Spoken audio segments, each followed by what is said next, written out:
கிறிஸ்துக்குள் அன்பான சகோதர சகோதரிகளே, இந்த வருடத்தில் தேவன் நமக்கு என்ன கூறுகிறார் என்பதை நாங்கள் பார்ப்போம். அவருடைய வேதம் விவிதமாக கூறப்படுது. சங்கீதம் 65ஆம் அதிகாரம் 11ஆம் வசனத்தில் கடவுள் வருஷத்தை நன்மையாக ஆசீர்வதிப்பார்.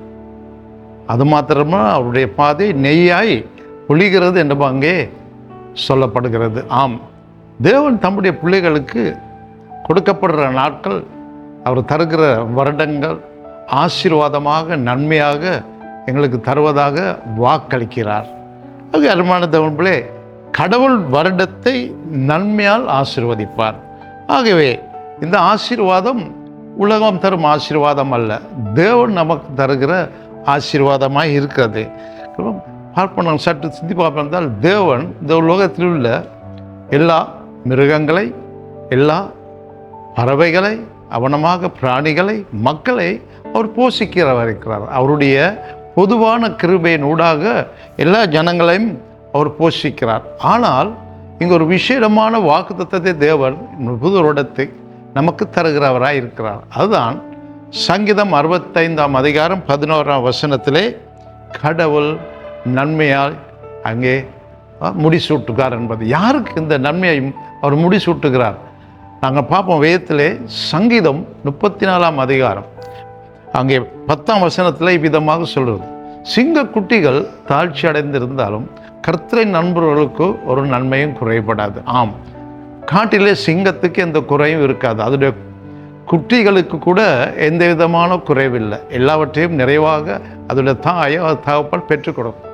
அவனமாகத்தான் அவைகள் கூட பட்டினியாக இருந்தாலும் கர்த்தரை நண்பர்களுக்கு ஒரு நன்மையும் குறிப்பிடுது. ஆம், அருமையான தேவனுடைய பிள்ளைகளே, கர்த்தரை நண்பர்களுக்கு ஒரு நன்மையும் குறைபடுவதில்லை. ஆம், தேவன் ஒருபோதும் குறை வைக்க மாட்டார். ஆகவே அவர் இந்த தருகிற இந்த நன்மைகள் யாருக்கு?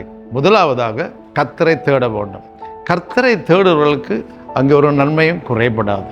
இன்றைக்கு அநேகர் கர்த்தரை தேடுகிறார்கள். ஆம், நாங்கள் ஞாயிற்றுக்கிழமை மாத்திரம் கர்த்தரை தேடுவது எங்களுக்கு போதுமானதல்ல.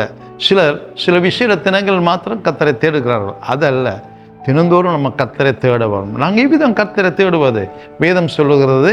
அங்கே சங்கீதம் 1ஆம் அதிகாரம் 2ஆம் வசனம் 3ஆம் வசனத்தில் நீங்கள் எடுப்பீர்களானால் அங்கே சொல்லுது, கர்த்தருடைய வேதத்தில் பிரியமாக இருந்து இரவும் பகலும் வேதத்தை தியானிக்கிற மனுஷன் பாக்கியவான். அங்கே இந்த ஆசீர்வாதம் அங்கே அருளப்படுகிறது. அவன் நீர்க்காலில் ஓரமாய் நடப்பட்டு தன் கனிதந்து இலையுதிர மரப்பு போல் இருப்பான். அவன் செய்வதெல்லாம் வாய்ப்பு. இதுதான் ஆசீர்வாதம், தேவனுடைய ஆசீர்வாதம்.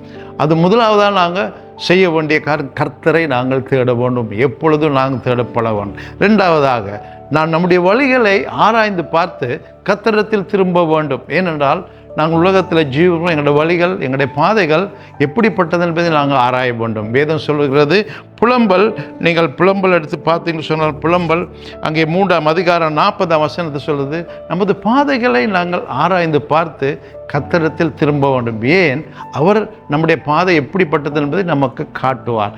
அருமையான தேவனுடைய பிள்ளை தாவீது இப்படியாக சொல்கிறான், தேவனே என் இருதயத்தை ஆராய்ந்து அறிந்து கொள்ளும், என் சிந்தனையை ஆண்டவரை நீர் சோதித்து அறிந்து கொள்ளும். ஏனென்றால் நித்திய வழியில் நடப்பதற்கு எனக்கு வழிகாட்ட வல்லவர் நீர் ஒருவரே. அவன் ஆராய்ந்து பார்க்கும்படி அவன் கூறுகிறான். ஆகவே நாங்கள் இரண்டாவதாக நம்முடைய இருதயத்தை ஆராய்ந்து பார்க்கணும். ஏனென்றால் நாங்கள் உலகத்தில் வாழ்கிறோம்.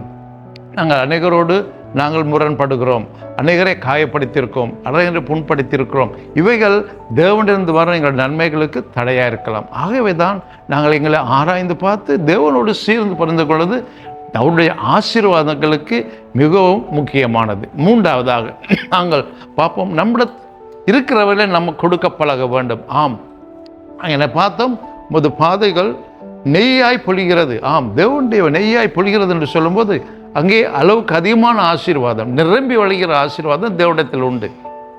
ஆகவே கர்த்தருடைய பிள்ளைகளை நாங்கள் எங்களுடைய ஆசீர்வாதங்களை மற்றவரோடு பகிர்ந்து கொள்வர்களாக இருக்க வேண்டும்.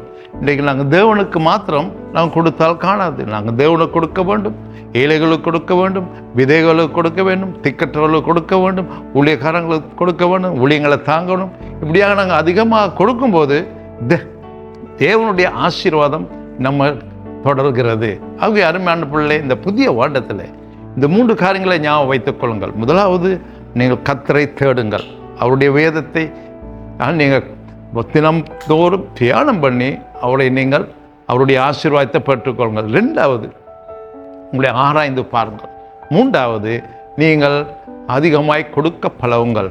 அப்படி செய்வீர்களாக இருந்தால் உங்களுடைய வாழ்க்கையில் தேவன் வைத்திருக்க நன்மைகளை நீங்கள் அளவுக்கு அதிகமாக பெறக்கூடியதாக இருக்கும். அது மாத்திரமல்ல, நீங்கள் அநேகரை ஆசீர்வதிக்கலாம் இருக்கக்கூடிய புதிய வருடத்தில் நீங்கள் கடன் பெற மாட்டீங்கள், கடன் கொடுக்கிறா இருப்பீர்கள். வேதம் அது எங்களுக்கு வாக்களிக்கிறது. ஆகவே இந்த ஆசீர்வாதங்களை பெறத்தக்கதாக நான் எங்களை புதிய வருடத்திற்கு நுழையும் முன்பு எங்களை ஆயத்தப்படுத்திக் கொள்வோம். தேவன் தான் உங்களை ஆசீர்வதிப்பாராக. புதிய வருடம் உங்களுக்கு ஆசீர்வாதம் இருக்கத்தக்கதாக நான் உங்களை வாழ்த்துகிறேன். ஆமென்.